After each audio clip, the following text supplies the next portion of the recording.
무엇을 해야 되는가? 오늘 사도 바울은 성공적인 새해를 위해서는 과거를 깨끗이 잊으라고 이야기합니다.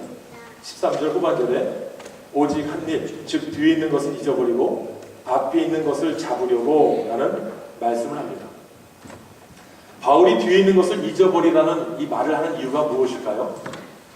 이 사도 바울만큼 자랑하자면 자랑할 것이 넘치는 사람이 어디 있겠습니까? 유대교 세계에서는 최고의 엘리트였죠. 그리스도인이 되고 난 이후에서는 최고의 선교사입니다. 그리고 선교 중에 업적을 내는 사람 아니겠습니까? 또 모습이나 삶이나 말씀을 통해서 이 사도 바울만큼 자랑할 수 있는 사람이 어디 있습니까? 그런데 과거를 다 잊어버리라고 이야기합니다. 또 사도 바울만큼 죄가 얼마나 많은 사람이 많습니까? 스데반이 죽었을 때도 있었습니다. 예수 믿는 사람들 잡으려고 노력했던 사람이 이 사도 바울 아니었겠습니까? 흔히 이야기하는 전권 몇 법이라고 따지면 이 사도 바울만큼 못된 사람도 없을 겁니다. 다시 말하면 내가 위대한 업적을 세웠던, 내가 다른 사람들에게 얼굴을 들일 수 없는 죄를 범했던 이 모든 것을 잊어버리라. 이 사도 바울이 이렇게 고백하는 겁니다. 과거를 잊어버리라는 말은 과거를 생각하지 말라는 뜻이 아니거든요. 과거에 지배받지 말라는 뜻입니다. 과거에 집착하지 말라는 것이거든요. 어떤 사람이 과거의 작은 성공 때문에 그 사람을 망치는 경우가 있거든요. 일명 왕년병이잖아요. 왕년에 내가 사업을 했을 때는 돈을 긁어먹었는데 이 계산대가 피아노였는데 이런 면에서 왕년에 이런 이야기 합니다. 그런데 이 왕년에 성공했다는 자그마한 성공 때문에 인생을 망치거든요. 그 왕년병 잊어버리지 못하고 과거에 도취되어서 현재에 만족하지 못하고 현재에 적응하지 못하고 현재에 대해서 내가 충만한 만족을 못 느끼면 그 사람은 미래에 앞서 나갈 수 없다는 거고, 현재에 잘 적응해 나가는 사람이 성공한 사람입니다. 우리나라 대한민국 사람들이요, 세계에서는 잘 적응하는 사람 아닙니까? 색깔도 누리끼리 해가지고 때로는 얼굴 하얀 사람은 백인에 가깝고 시커먼 사람은 흑인에 가깝고, 어디 가서든지 하나님께서 인간을 만드시고 인간을 잘 구우려고 하실 때 실패하는 사람이 흑인 아닙니까? 태워버린 사람들. 그리고 조심스럽게 만들었다가 백인이 돼서 덜익은 사람들. 그런데 아주 노리끼리하게 잘 구워서 만든 사람은 동양인, 한국 사람, 이렇게 모인 목사님들 말씀하지 않습니다. 북극에 갖다 내도, 더운 아프리카에 갖다 놔도 잘 이깁니다. 잘 견딥니다. 잘 적응합니다. 한국 사람만큼 의지가 강한 사람이 어디 있습니까? 제일 중요한 건 현실에 잘 적응하는 사람이 성공하는 사람이다 말씀하는 거거든요. 어떤 사람은 과거에 좋지 않았던 기억 때문에, 어렸을 때 받았던 학대, 어렸을 때 받았던 여러 가지 어려움 때문에 평생을 짊을지고 나가는 경우가 있지 않습니까? 한국에 요즘에 한 가수, 여자 가수가 그 노래에 성폭행 당한 아이에 대해서 이야기를 했다가 네티즌으로부터 많은 공격을 당했습니다. 그리고 나서 이 가수가 자기도 젊었을 때, 가수 지망생이었을 때 후배 가수한테 성폭행을 당했다. 그래서 그런 것을 더 이상 겪지 말라고, 그것을 더 이상 기억하지 말라고 자기는 노래했다. 이러면서 자기를 드러냈습니다. 우리가 과거에 묶여 있어서 현실에 적응하지 못하고 미래를 향해서 나가지 못한다면 그것 또한 성공적인 새해를 이룰 수 없다는 거죠. 사도 바울이 내가 성공해서 다른 사람이 뭐라고 이야기했고, 내가 죄를 범해서 다른 사람이 나를 손가락질하고 너가 어떻게 사더니, 너가 어떻게 예수님을 증거하니, 과거에 너가 예수 믿는 사람을 죽였는데, 이런 말을 들었을지라도 과거는 과거일 뿐 잊어버리라, 이렇게 이야기한다는 겁니다. 과거를 잘 관리하는 사람은 과거를 잘 잊어버리는 사람일 수도 있고요, 과거를 잘 매니지할 수 있는 사람도 될 수 있습니다. 중요한 건 과거에 지배받지 않는다는 거거든요. 어떤 남자가 친구에게 이런 말을 했다고 합니다. 우리는 부부싸움을 할 때마다 내 마음으로는 얼마나 히스토리컬한지 모르겠다라고 이야기하니까 그 친구가, 이 친구야, 영어를 하려면 제대로 해. 히스토리컬이 아니라 히스테리컬이야. 그러니까 이 남자친구가 뭐라고 했냐면, 이 친구 잘 모르네. 내가 영어 몰라서 히스토리컬이라고 했는 줄 알아? 부부싸움 할 때마다 내 아내는 과거 이야기를 들춰내니까 히스토리컬한 거지 어떻게 히스테리컬한 거야. 저도 부부싸움 할 때 애기 엄마가 과거 이야기 많이 합니다. 시간을 들여서 우리 사람한테 미안한 마음을 전합니다. 과거를 붙이기 때문에 히스토리컬하다. 사랑하는 여러분, 우리가 무슨 이야기를 할 때마다 과거에 대해서 내가 성공했다, 과거에 대해서 내가 뭐 어땠다, 과거에 대해서 내가 뭐 이랬다, 이런 이야기를 가지고 미래를 짊어지고 나갈 수 있습니까? 국회의원들 선거 때마다 비전을 두고 막 이야기하지만 사람들이 공격할 때는 과거를 이야기합니다. 너 과거 한때 군사정권 때 뭐 했던 사람 아니야? 너 과거 다른 사람들한테 어떻게 했던 사람 아니야? 라고 하면서 아픔을 줍니다. 최근에 민주화 운동에 앞장섰던 김근태 상임고문이 세상을 떠나지 않았습니까? 그럴 때 그분이 파킨슨병을 얻었다, 고문 때문에 말로 형언할 수 없는 어려움이 있었다라고 이야기합니다. 그러면서 그분과 비교하면서 한 사람을 이야기하는 사람이 이근한 경감이었습니다. 지금은 목사님이 됐다고 그러죠. 작은 교단의 목사님이 돼서 이야기를 하는데, 목회를 한다고 하는데, 그분이 한 주간지에 자기는 과거로 돌아간다면, 그때 당시로 돌아간다면 자기는 그 일을 또 할 것이다. 그것이 나의 천직이라 생각하고 그것이 국가를 위한 일이라고 생각하면 나는 그 일을 다시 할 것이라고 이야기합니다. 그분이 목사 안수를 받고 나서 얼마 지나지 않아서 회개를 했거든요. 김근태 고문을 만나서 용서를 구했거든요. 그럴 때 김근태 상임 고문이 뭐라고 이야기했냐면, 정말 저 사람이 나한테 진정한 용서를 구하는지 나는 모르겠다. 그러나 나는 저 사람을 용서할 수밖에 없고 용서해야 된다 생각한다면서 그 분이 그 이근한 경감을 용서했다라고 이야기를 하더라고요.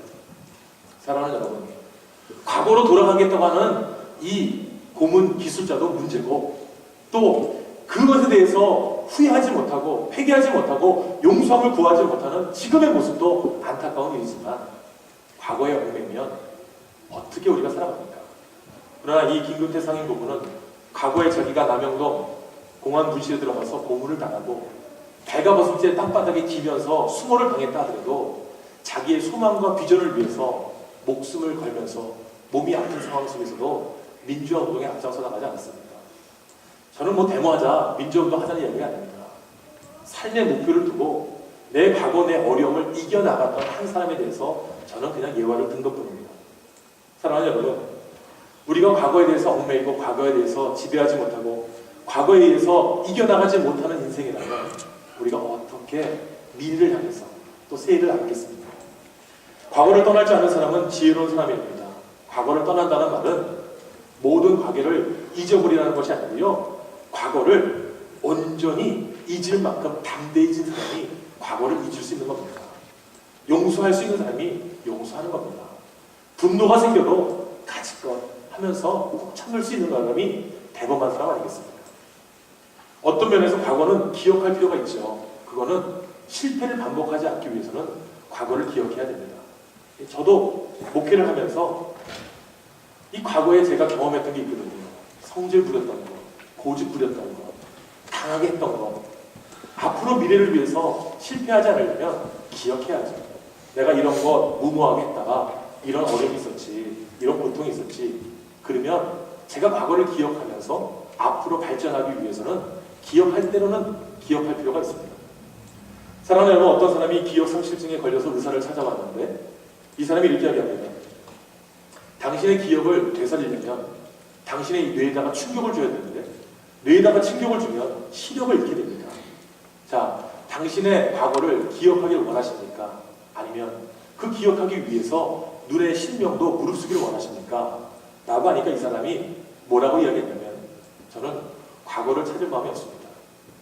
제가 과거를 찾아서 기억을 한다 한들 앞으로 내가 내다봐야 될 세상과 미래에 이 시각이 없이 변하는 세상에 바라볼 수 있는 눈이 없다면 과거의 기억이 뭐가 필요합니까? 라고 하면서 담대하게 자신의 과거를 잊어버리겠다고 한 사람도 있다고 합니다.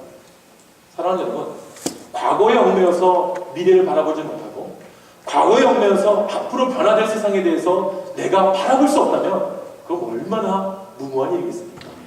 사도 바울이 과거에 대해서 교훈을 줍니다. 우리가 과거에 성공했다, 과거에 실패했다, 과거에 다른 사람에게 은혜를 베풀었던, 과거에 내가 죄를 범했던 하나님은 과거를 잊으라는 겁니다.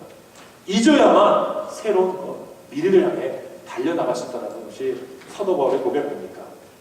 하나님의 용서를 확신하는, 예수 그리스도의 십자가의 공로를 믿는 우리라면 우리도 죄인입니다. 우리도 과거에 하나님으로부터 용서받을 수 없는 죄인들이었습니다. 하나님 다 용서하시기 위해서 예수님을 이 땅에 보내주시고 십자가 선상에서 우리를 구속하지 않으셨습니까? 그리고 새로운 비전과 새로운 신분과 새로운 사명을 주시면서 땅끝까지 가라. 하나님을 사랑하라. 너는 그리스도의 편지야. 너희들이 세상의 빛과 소금이야. 신분을 주시지 않았습니까? 과거에 매여있는 것 떨쳐버릴 때에 성공적인 새해를 향해 달려나갈 수가 있습니다. 두 번째는 우리가 성공적인 한 해를 위해서는 현재를 잘 평가해야 된다는 거죠. 12절 전반절에 보게 되면 내가 이미 얻었다 함도 아니요 온전히 이루었다 함도 아니라 사도 바울이 고백합니다. 이 고백이 뭡니까? 내가 이미 얻었다 함도 아니요 이루었다 함도 아니라 빌립보서는 이미 사도 바울이 선교를 하고 말씀을 전하고 사도로서 사역을 감당하고 있을 때입니다. 절정기에 이뤘을 때입니다. 그럴 때 많은 사람들이 저 죄인이 저 사울이 바울이 됐더니 저렇게 변했네. 이런 평가를 들 때가 아닙니다. 이제는 온전히 사도 바울 선생님, 예수님의 말씀을 전하는 증거자, 사도 인정받을 때입니다. 그럴 때에 이 사도 바울이 내가 이미 얻었다 함도 아니에요. 온전히 이루었다 함도 아니다 라고 이야기하는 것이 무엇입니까? 지금 자기가 자기를 바라보니까 아직도 하나님이 내게 주신 목표를 향해 달려나갈 때에 부족하다는 겁니다. 이루지 못했다는 겁니다. 더 분발해야 된다는 겁니다. 더 열심을 다해야 된다는 겁니다. 그것을 고백하는 것이 내가 이미 얻었다 함도 아니고 내가 온전히 이루었다 함도 아니다 라는 고백입니다. 사도 바울만큼 자랑할 만한 사람이 얼마나 많습니까? 이만한 신앙 누가 가지고 있습니까? 이만한 목회자 누굽니까? 없습니다. 그래도 불구하고 하나님의 기대만큼 아직 멀었습니다. 하나님의 목표만큼 아직 부족합니다. 이렇게 고백하는 것이 사도 바울이었습니다. 다시 말하면 현재 상태에 만족하지 않는 창조적인 불만을 가지고 있는 사람이 사도 바울이었다는 겁니다. 사랑하는 여러분, 불만을 가지고 사는 삶, 이건 행복한 삶이 아니잖아요. 그러나 창조적인 불만을 가지고 있는 삶은 우리에게 필요합니다. 오늘 나 자신을 보니까 건강한 몸을 가지고 있는데도 불구하고 내가 하나님의 일을 위해서 열심을 한다 했는데 열심을 끼지 않았네. 이건 창조적인 불만입니다. 내가 하나님 앞에 주신 은혜를 받았는데 이 은혜를 나누지 못했네. 어떻게 나눌까? 이게 창조적인 불만입니다. 새해를 위해서, 성공적인 새해를 위해서 우리가 한번 우리 자신을 돌아보는 겁니다. 하나님이 나에게 어떤 은혜를 베풀어 주시고 어떤 건강을 주시고 어떤 능력을 베풀어 주시고 어떤 풍성함을 줬는지. 그런데 그럼에도 불구하고 나는 하나님의 일을 위해서 최선을 다하지 못했구나. 열심을 다하지 못했구나. 달려나가지 못했구나. 이거 아니겠습니까? 유명한 운동선수가 이런 이야기 있잖아요. 나는 아직도 승리에 목말라 하고 있다. 이거 멋있는 말이잖아요. 내가 챔피언이 됐는데 챔피언으로 만족하지 못한다는 겁니다. 이왕이면 한 체급 위로 올리던 한 체급 아래에 올리던 거기서 내가 한 번 더 해보겠다. 이렇게 말하는 운동선수도 있지 않았습니까? 사랑하는 여러분, 바울이 다른 사람들과 비교했을 때에 그 평가는 다른 사람이 평가할 수 없는 만큼의 훌륭한 업적을 가지고 있는 사람이었습니다. 사도 바울의 모습만 봐도 누구도 따라갈 수 없는 제자들보다도 더 하나님의 사랑과 말씀의 증거대로 살았던 사람 아니겠습니까? 웃음소리로 유명한 탤런트 전원주 씨라고 있잖아요. 키 조그마가지고 하는 웃는 그 여자분 있거든요. 조그만 여자. 그분은 이렇게 뛰는 모습이나 걷는 모습도 뒤뚱뒤뚱 뛰면서 이렇게 다니거든요. 텔레비에 보면. 근데 그 전원주 씨를 볼 때마다 이분의 실질적인 모습 여러분 아십니까? 이 엉뚱하게 막 뒤뚱거리는 이 전원주 씨라고 하는 이 탤런트가요. 그래도 한국에서는 유명한 대학 나오신 분입니다. 국문학과 나오신 분이에요. 선생님을 하신 분이에요. 그런데 이분이 처음 탤런트가 됐을 때 TBC에 들어갈 때 어떤 꿈을 꿨냐면 나도 주연 배우다. 나도 앞으로 주연 배우가 되고 싶다. 그런데 제가 PD래도 전원주 씨 안 씁니다. 이쁜 여자들이 얼마나 많은데 그 조그맣고 못생긴 전원주 씨 누가 씁니까? 이 전원주 씨가 아무도 자기를 캐스팅 안 해주고 자기한테 오는 거는 가정부, 어머니, 뭐 종 이런 역할만 주더라고요. 그러니 내 꿈은 주연 배우인데 현실은 종이요, 단막극에 조용해요. 이 전원주 씨가 자기를 보니까 아무도 자기를 안 써주는 거에 대해서 결단했다는 겁니다. 어떤 결단이냐? 내가 이왕이면 나에게 맡겨진 대역에서는 내가 최고가 된다. 아줌마 역할을 맡겨주면 아줌마로서 최고, 어머니 역할을 맡겨주면 어머니로서 최고, 종으로서는 종으로서도 최고. 전원주 씨가 춘향전에 나와가지고 향단의 역할을 했다는 거 아니겠습니까? 젊었을 때 히트를 쳤다는 겁니다. 그렇게 인정받고 나서부터 다른 사람들은 주연하고 나서 몇 개월을 쉬는데 이 전원주 씨는 끊임없이 단막극에 단역으로 출연하는 겁니다.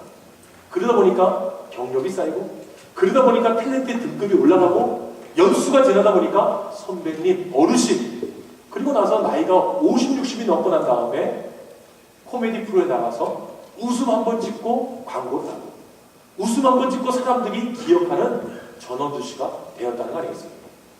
사랑하는 여러분, 자신을 너무 과대평가하는 것도 문제입니다.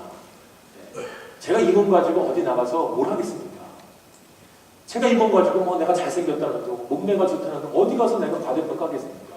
그저 이야기하는 것은 외국 사람들하고 부딪혀도 밀리지 않는 등차를 하고 있다. 이거 하나밖에 없거든요. 그런데 여러분, 내가 훌륭한 사람이야, 내가 멋진 사람이야, 멋진 생각을 가지고 있어, 과대평가해봐야 저는 절뿐입니다. 근데 반대로 제가 과소평가하는 것도 우습지 않습니까? 저 사람이 뭐 저 정도밖에 안 돼? 그것도 웃긴 겁니다. 나는 할 수 없어. 내가 해봐야 소용없어. 이것도 문제 아니겠습니까? 오늘 내가 내 위치를 보면서 내가 할 수 있는 일이 무엇인가? 내가 어떤 일에 적합한가? 내가 이제 앞으로 한 해를 맞이하면서 어떤 모습으로 내가 결단하고 나갈까? 이 평가하는 게 중요한 거 아니겠습니까? 사랑하는 여러분, 코카콜라 회사의 사장이었던 더글라스 템프터라고 하는 사람이 이런 말을 했습니다. 인생은 경주가 아니고 한 걸음 한 걸음마다 그 맛을 음미하며 걸어가는 여행입니다. 어제는 역사이고, 내일은 미스터리이고, 오늘은 받은 선물입니다. 영어로 선물, 오늘, 이 말이 일본말 비슷하게 하면 프리젠트도 아닙니까? 프리젠트. 이게 현재이기도 하지만 이게 선물이란 말입니다. 그러니까 이 코카콜라 회장의 말이 맞습니다. 어제는 역사이고 미래는 미스터리인데 오늘은 선물이라는 겁니다. 오늘 내가 받은 거, 오늘 내가 가지고 있는 거, 오늘 내가 소유하고 있는 거, 오늘 나의 모습을 내가 선물로 생각한다면 성공적인 미래를 향해서 달려나갈 수 있는 거 아니겠습니까? 그런데 과대평가하고 과소평가하고 오늘 내가 나라는 그 사실에, 현재라는 사실에 만족함이 없으면 올 한 해도 아무 소용없습니다.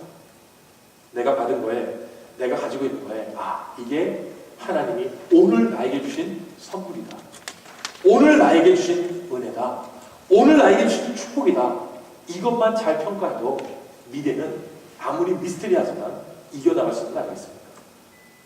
세 번째는 성공적인 새해를 위해서 미래에 대한 목표를 향해 최선을 다하자는 겁니다. 오늘 12절 후반절에 보면 이런 말씀이 있습니다. 내가 이미 얻었다 함도 아니요 온전히 이루었다 함도 아니라 오직 내가 그리스도 예수께 잡힌 바 된 그것을 잡으려고 쫓아가노라. 여기서 잡힌 바 된 그것을 잡으려고 쫓아간다. 잡혔다는 게 뭡니까? 수동태입니다. 불가피할 때 사용하는 것이 잡혔다는 거 아니겠습니까? 도망갔는데, 뛰었는데 능력이 부족해서, 기량이 부족해서, 힘이 없어서, 달리기를 못해서 잡혔다는 거 아니겠습니까? 사도 바울은요, 사울이었을 때는 잡힌 바 된 사람이 아니라 잡는 사람이었습니다. 잡으려고 눈에 쌍심 지키고 예수 믿는 사람 누구야? 그리스도를 아는 사람이 누구야? 예수당이 누구야? 라고 하면서 잡으려고 쫓아갔던 사람이었습니다. 그러던 자가 다메섹 도상에서 잡힌 바 됩니다. 핍박하고 죽이려고 했고 잡으려고 했던 네가 핍박하던 예수다 라고 하는 그 음성 앞에 무릎을 꿇고 난 다음에 잡힌 바가 되었습니다. 사랑하는 여러분, 우리도 세상을 잡으려고 뛰어갑니다. 세상을 잡으려고 세상의 물질, 명예, 권세, 세상의 모든 걸 향해 잡으려고 뛰어가지만 잡은 사람은요, 몇백만 명 중에 한 명입니다. 제가 이 캐나다에 와서 명절을 몇 번 지내면서 느낀 것 중에 하나는 뭐냐면, 정말 캐나다 사람들 이 로또 복권 정말 많이 사더라고요. 물론 사업하시는 분들은 축구 많이 받겠지만 왜 그걸 사는지 저도 모르겠습니다. 간혹 저도 사고 싶습니다. 그런데 어떻게 하는지 아직 모르겠거든요. 주택국은 한 번도 안 사봤고요. 과거에 한번 제가 우연치 않게 선물로 받은 이 로또 그 지갑 속에 가지고 있으면서 언젠가 이게 그리고 위스콘신에서 받은 복권이었는데 이게 진짜 대박이 났으면 좋겠다 했는데 대박은커녕 아무것도 안 되더라고요. 저는 잡기에 좀 약한 것 같아요. 빠찌거나 뭐 이런 것도 뭐 라스베가스 가서 이거 땡기는 거 저는 한 50분 하고 난 다음에는요 할 마음이 안 생겨요. 감사하더라고요. 이것도 잘 안 합니다. 점수를 계산 못 하거든요. 그냥 그림 비슷한 거 던지는 거지 하지 못하거든요. 감사하다는 겁니다. 그런데 왜 그렇게 한 번에 대박을 노리는 사람이 많은지 줄 서더라고요. 보니까 엄청나게 사는 거예요. 연말이라고 사고 연초라고 사고 크리스마스라고 사고 뭐 독립기념이라고 사고 막 사는 거 아니겠습니까? 사랑하는 여러분, 한 번의 대박은요 수백만 명 중에 한 명입니다. 어떤 분은 30년 만에 한 번 몇천만 원 떨어진 거 아니겠습니까? 끊임없이 갖다 사니까 어느 순간에 됐다. 이거는 이해가 됩니다. 그런데 한 번 한 쾌에 모든 것을 다 얻을 수 있는 거 아니지 않습니까? 세상을 향해서 달려가더라도요 목표가 분명해야 된다는 겁니다.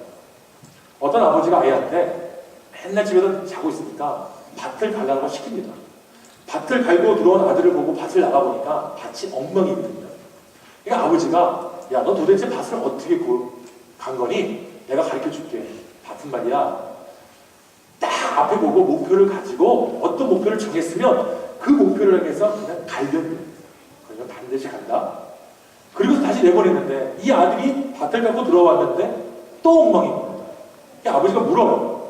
너 도대체 어떤 목표를 두고 밭을 가려니 하니까 이 아들 하는 말이 먼 산을 보니까 힘들어서 자기 앞에 가고 있는 소 엉덩이를 보고 갈았다는 겁니다. 소가 오른쪽으로 가면 오른쪽으로 갈고 왼쪽으로 가면 왼쪽으로 갈고 더 엉망으로 갈았다는 거죠. 이 가는 이 아들의 모습이 오늘 우리의 모습입니다. 세상을 향해서 잡으려고 하는데 목표를 잡았는데 다 일시적인 것이고 다 유한한 거거든요. 잡을 줄 알고 달려갔는데 가보면 인생 다 망가지거나 인생 다 후회하거나 인생 다 잘못된 인생으로 간다는 겁니다. 그런데 바른 목표를 잡고 가면 어떤 일이 있습니까? 아무리 먼 산일지라도 내가 저 산 밑에 저 나무 밑에 밭고랑이 밑에 내가 박아놓은 말뚝 생각해놓고 최선을 다해서 가면 조금은 흐트러질 수 있어도 바로 가는 겁니다. 사랑하는 여러분, 사도 바울이 목표를 정했잖아요. 내가 이미 얻었다도 아니고 온전한 것도 아니지만 예수 그리스도 안에서 하나님이 위에서 부르신 그 상을 위하여 쫓아간다. 이런 고백하는 거 아니겠습니까? 이미 우리에게는 영적인 목표가 있습니다. 예수 그리스도. 이 영적인 목표를 향해서 변함없는 모습으로 달려나가는 겁니다. 올 한 해도요, 사랑하는 여러분께서 목표를 정할 때에 하나님 앞에서 예수 그리스도의 목표를 가지고 최선을 다하는 겁니다. 제가 여러분들한테 한번 드렸던 예화가 있잖아요. 지미 카터 대통령이 자기 자서전 리빙 페이스라고 하는 책에서 자기 삶의 목표에 대해서 이야기한 게 뭐냐면 신앙을 가진 사람들에게는 보다 높은 삶의 표준과 기대치가 있어야 합니다. 그것은 말할 것도 없이 복음서를 통해서 예수께서 보여주신 예수님의 삶의 원칙입니다. 그리스도인들에게 이 원칙은 일반적인 종교 규범들 가운데 하나가 아니라 우리 개인의 행동과 일생을 기준하는 유일한 규범이어야 한다고 나는 믿습니다. 우리들은 자진해서 때로는 억지로라도 최선을 다해서 나가야 합니다. 탁월한 삶의 목표가 있던 탁월한 목적이 있든지 간에 하나님의 말씀에 순종하는 그 이상의 것을 향해서 달려나가는 것이 우리의 삶의 목표여야 될 줄 믿습니다. 성경에서 말하는 최고의 가치관, 그 가치관의 실현을 위해서 드려지는 최선의 삶을 추구해야 하는 것이 우리의 삶입니다. 라는 말을 했습니다. 그러면서 예화로 이 카터가 자기가 해군사관학교를 졸업할 때 교장이 와서 자네는 몇 등으로 이 학교를 졸업하는가? 자네는 최선을 다했는가? 예, 최선을 다하지 못했지만 저는 열심을 다했습니다. 저는 노력을 했습니다. 라고 할 때 왜 자네는 최선을 다하지 않았는가? Why do you not best? 왜 너는 최선을 다하지 않았는가? 이 말 한마디 때문에 자기는 최고의 가치관, 최고의 삶을 표준, 예수가 보여준 그 삶을 향해서 최선을 다했다. 이 목표를 정하고 난 다음에 대통령이 돼도 그 유명한 주일학교 교사를 놓지 않았다는 거. 유명한 거 아닙니까? 땅콩 농장에서 최선을 다했다는 거. 지금도 대북 특사 가운데 최고의 특사가 누굽니까? 지미 카터 대통령 아닙니까? 사랑하는 여러분, 이겁니다. 우리가 새해를 맞이해서 하나님 앞에 성공적인 새해를 위해 달려나가기 위해서 가장 먼저는 과거 잊어버리십시오. 현재 제대로 평가하십시오. 세 번째는 목표를 향해서 창조적인 불만을 가지고 아직 멀었어. 더 해야 돼. 은퇴가 아니야. 더 현장에 있어야 돼. 내가 여기서 끝나는 게 아니야. 내가 더 힘껏 나설 거야. 이런 마음으로 달려나가면 성공적인 새해가 우리 앞에 다가옵니다. 저도 그렇게 하려고 합니다. 과거 잊어버리고 현재 제 자신의 능력, 제 자신의 상태, 제 자신의 조건 확인해보고 달려나가고 싶습니다. 저와 여러분 똑같은 마음으로 새해에는 새로운 마음과 결단하시고 과거는 과거일 거고 현재의 내 모습, 내 조건, 내 신앙 점검하시고 앞으로를 향해서 예수 그리스도가 나의 목표다. 최선을 다해서 내가 하겠다. 창조적인 불만을 갖겠다. 그리고 달려나갈 때 하나님께서 올 한 해 우리에게 풍성한 은혜와 사랑과 축복과 역사가 넘치는 한 해가 되시게 하실 줄 예수님의 이름으로 믿고 나가시는 저와 여러분 되시기를 예수님의 이름으로 부탁드리고 축복합니다. 기도하겠습니다.